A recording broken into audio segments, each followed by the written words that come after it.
악몽의 영역에 오신 것을 환영합니다. 오늘 밤에는 차가운 비밀을 발견하고 우리의 가장 깊은 두려움에 맞서는 어둠 속으로 들어가 보겠습니다. 모든 그림자마다 공포가 잠복해 있어서 우리가 알지 못하는 곳으로 여행하는 동안 저희와 함께 하세요.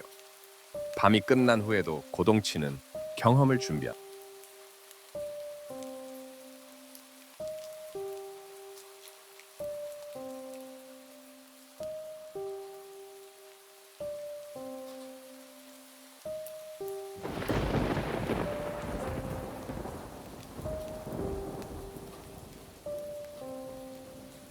무서운 엄마, A Scary Mom.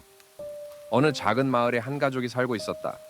아빠, 엠마, 그리고 두 아이, 소영과 지훈이었다.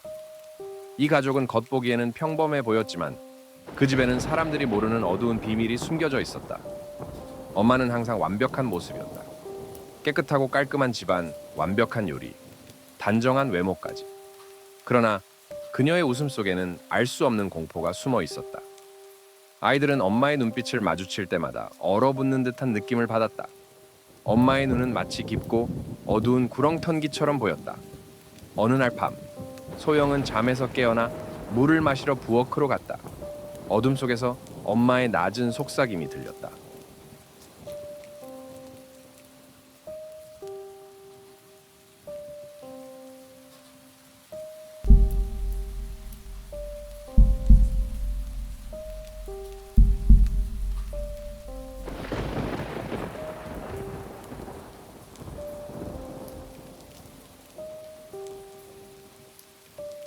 소영은 발소리를 죽이고 조용히 부엌 문틈으로 들여다보았다. 엄마는 혼자서 무언가에게 말을 걸고 있었다.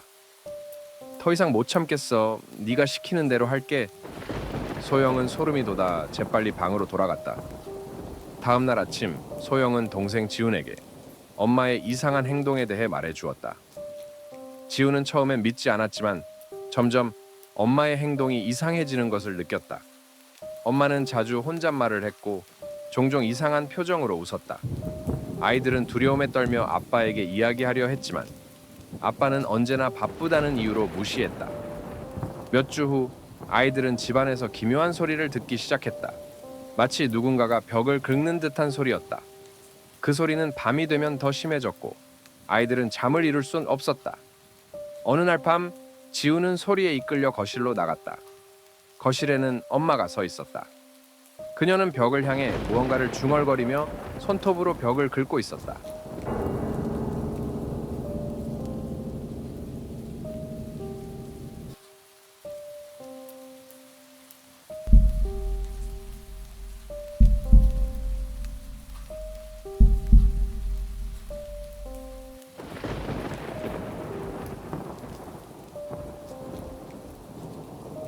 지우는 숨을 죽이고 그 장면을 지켜보았다. 엄마의 손톱은 피투성이가 되어 있었고 그녀의 얼굴은 기괴하게 일그러져 있었다. 지우는 뒤로 물러서다가 책상을 건드려 소리를 냈다. 엄마는 순간적으로 고개를 돌려 지훈을 바라보았다. 그녀의 눈은 광기로 번쩍였다. 지훈아, 왜 아직 안 자니? 엄마의 목소리는 차갑고 무서웠다. 지훈은 두려움에 떨며 방으로 도망쳤다. 다음 날 아침, 지훈은 소영과 함께 아빠에게 모든 것을 이야기했다. 그러나 아빠는 여전히 믿지 않았다. 너희들이 너무 피곤해서 그런 거야. 엄마가 얼마나 힘든지 알지?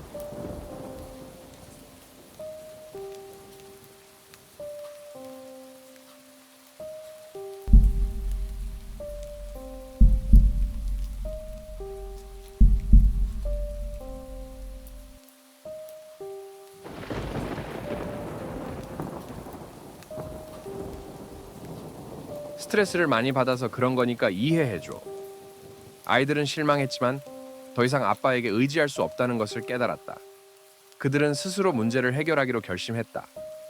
그날 밤 소영과 지우는 엄마의 행동을 감시하기로 했다. 둘은 조용히 엄마의 방 앞에 숨어서 그녀의 행동을 지켜보았다. 엄마는 침대에 앉아 무언가와 대화하고 있었다. 그녀의 목소리는 점점 더 흉측해졌다. 그래, 알았어. 내가 할게. 갑자기 엄마는 자리에서 일어나 벽장으로 다가갔다. 그녀는 벽장을 열고 무언가를 꺼내기 시작했다. 그것은 낡고 녹슨 칼이었다. 소영과 지우는 공포에 질려 서로를 바라보았다.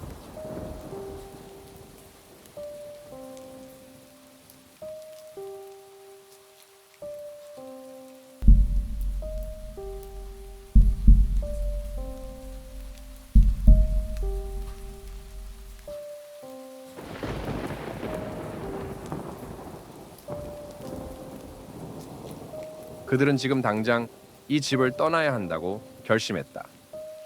그러나 엄마가 칼을 든 채로 그들을 향해 다가오고 있었다. 너희들 엄마가 시키는 대로 해야 해. 아이들은 비명을 지르며 집 밖으로 도망쳤다. 그들은 이웃집으로 달려가 도움을 요청했다. 경찰이 도착했을 때 엄마는 이미 제정신이 아니었다. 그녀는 칼을 들고 집안을 헤매고 있었고 경찰은 그녀를 제압하여 병원으로 옮겼다. 그 후로 아이들은 아빠와 함께 다른 곳으로 이사했다. 그 집은 마을 사람들에게 저주받은 집으로 알려지게 되었고 아무도 그 집에 살려고 하지 않았다. 소영과 지우는 시간이 지나면서 엄마의 기억을 잊으려 노력했지만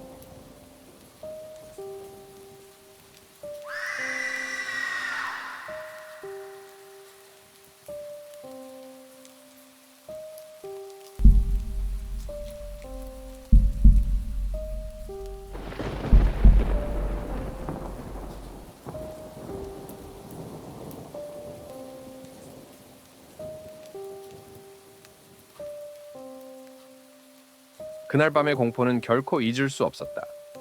그들은 여전히 가끔씩 엄마의 소름 끼치는 속삭임과 피투성이 손톱을 떠올리며 악몽에 시달렸다.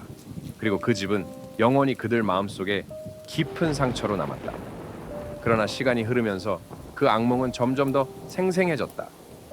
소영과 지우는 매일 밤 엄마의 모습이 나타나는 꿈에 시달렸다. 꿈속에서 엄마는 그들을 향해 손을 뻗으며 외쳤다. 너희들은 나를 버렸어. 돌아와야 해. 아이들은 점점 더 피로해지고 학교에서도 집중할 수 없게 되었다. 그들은 아빠에게도 말할 수 없었고 이 문제를 해결할 방법을 찾으려 애썼다. 어느 날 소영은 도서관에서 한 책을 발견했다.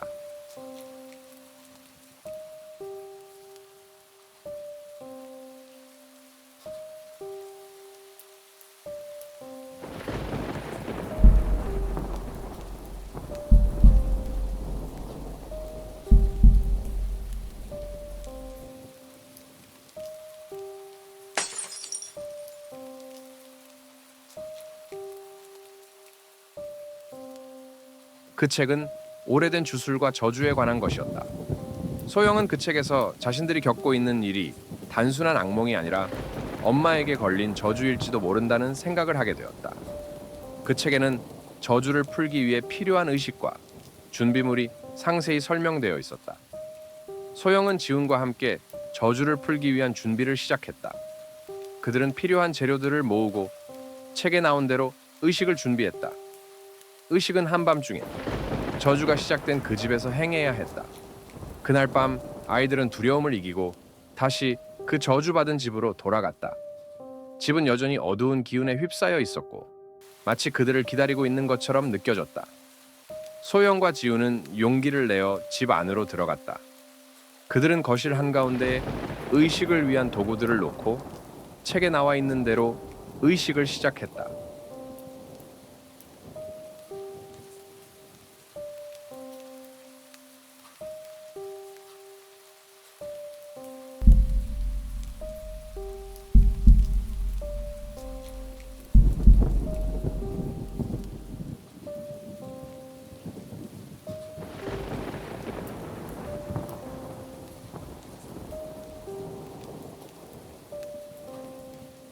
의식이 진행될수록 집안의 공기가 점점 더 무거워지고 어둠이 짙어졌다.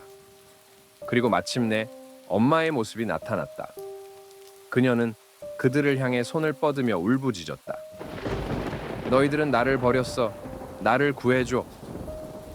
소영과 지우는 흔들림 없이 의식을 계속했다. 책에 나와 있는 주문을 외우며 그들은 엄마의 영혼을 저주에서 풀어주기 위해 노력했다. 시간이 지나면서 엄마의 울부짖음은 점점 잦아들었고 그녀의 모습도 서서히 사라지기 시작했다.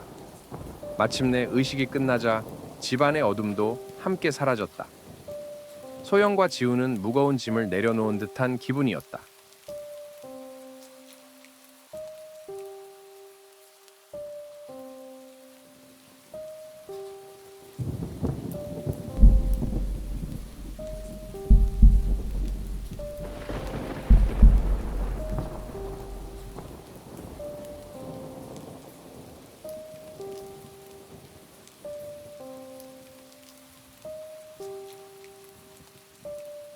그들은 엄마의 영혼이 이제는 평화롭게 쉬고 있을 것이라는 희망을 품고 집을 나섰다. 그 후로 아이들은 더 이상 엄마의 악몽에 시달리지 않았다.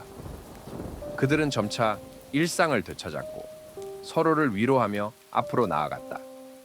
그 저주받은 집은 이제 완전히 버려져 아무도 접근하지 않았지만 소영과 지훈에게는 다시 그 집으로 돌아갈 필요가 없었다. 그들은 엄마의 저주를 풀어주었고 이제는 그녀의 영혼이 편안하게 쉴 수 있기를 기도했다.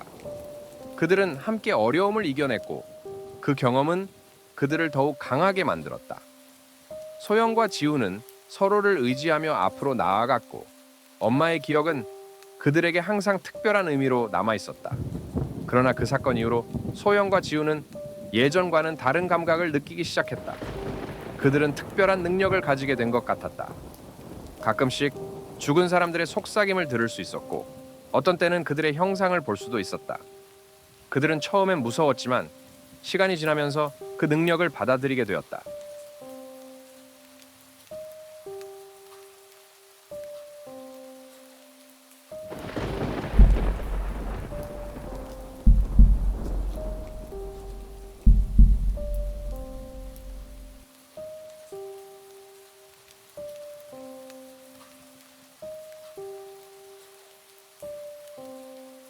한편 그 저주받은 집에 대한 소문은 마을 전체로 퍼져나갔다. 사람들은 그 집에 가까이 가기를 두려워했고 그곳은 점점 더 버려진 채로 남아 있었다. 하지만 소영과 지우는 그 집에 다시 갈 필요가 없다고 생각했다. 그들은 이미 엄마의 저주를 풀었고 더 이상 그 집에 얽매이지 않았다. 어느 날 소영은 학교 도서관에서 또 다른 주술서 책을 발견했다. 그 책에는 그들이 가진 능력에 대한 설명이 나와 있었다. 그것은 영혼의 중재자라는 특별한 능력으로 죽은 자의 영혼을 이승과 저승 사이에서 안내하는 역할을 하는 자들에게 주어지는 능력이라고 했다. 소영과 지우는 그 능력을 어떻게 사용해야 할지 고민했다. 그들은 더 이상 단순한 어린이가 아니었다. 그들은 이제 죽은 자의 영혼을 돕고 그들이 저승으로 안전하게 갈 수 있도록 도와야 하는 책임을 느꼈다.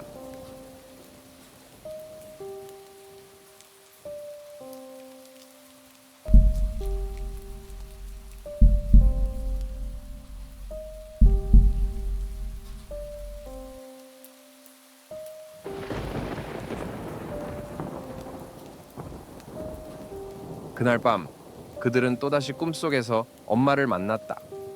엄마는 이제 더 이상 저주에 시달리지 않고 평온한 모습이었다. 그녀는 아이들에게 감사의 말을 전하며 그들에게 그 능력을 어떻게 사용할지 조언해 주었다. 소영아, 지훈아, 이제 너희는 특별한 임무를 갖게 되었구나. 죽은 자의 영혼을 도와주는 것이 너희의 운명이다. 두려워하지 말고 그들을 도와주렴. 아이들은 엄마의 말을 듣고 그 임무를 받아들이기로 했다. 그들은 학교 생활과 일상 속에서도 죽은 자의 영혼을 도울 수 있는 방법을 찾기 시작했다. 가끔씩 그들에게 다가오는 영혼들과 대화를 나누며 그들이 저승으로 안전하게 갈 수 있도록 도와주었다.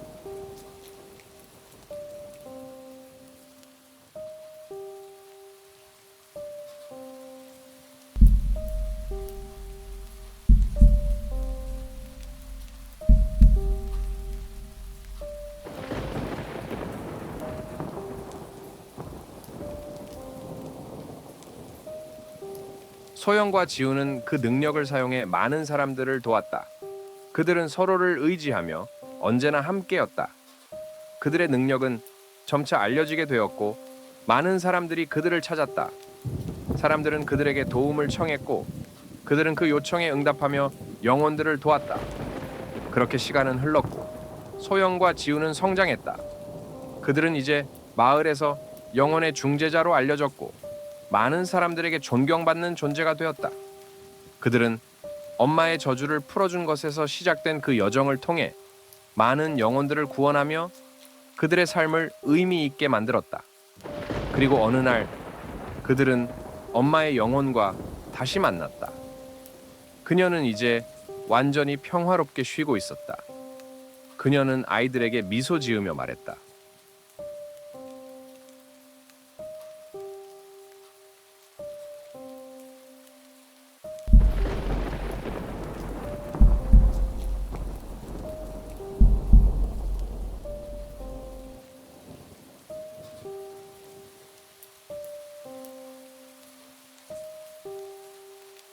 너희들은 나를 정말 자랑스럽게 만들었구나. 항상 너희를 지켜보고 있을게. 고마워, 내 사랑하는 아이들아. 그들의 눈에는 눈물이 맺혔다. 하지만 그 눈물은 슬픔의 눈물이 아닌 기쁨과 감사의 눈물이었다. 그들은 엄마에게 작별 인사를 하고 다시 현실로 돌아왔다. 소영과 지우는 앞으로도 계속해서 그들의 능력을 사용해 사람들을 도울 것이었다. 그들의 이야기는 끝이 없었고 그들은 항상 서로를 의지하며 앞으로 나아갈 것이었다. 그리고 그들은 영혼의 중재자로서 죽은 자의 영혼을 평화롭게 안내하는 임무를 계속 수행할 것이다.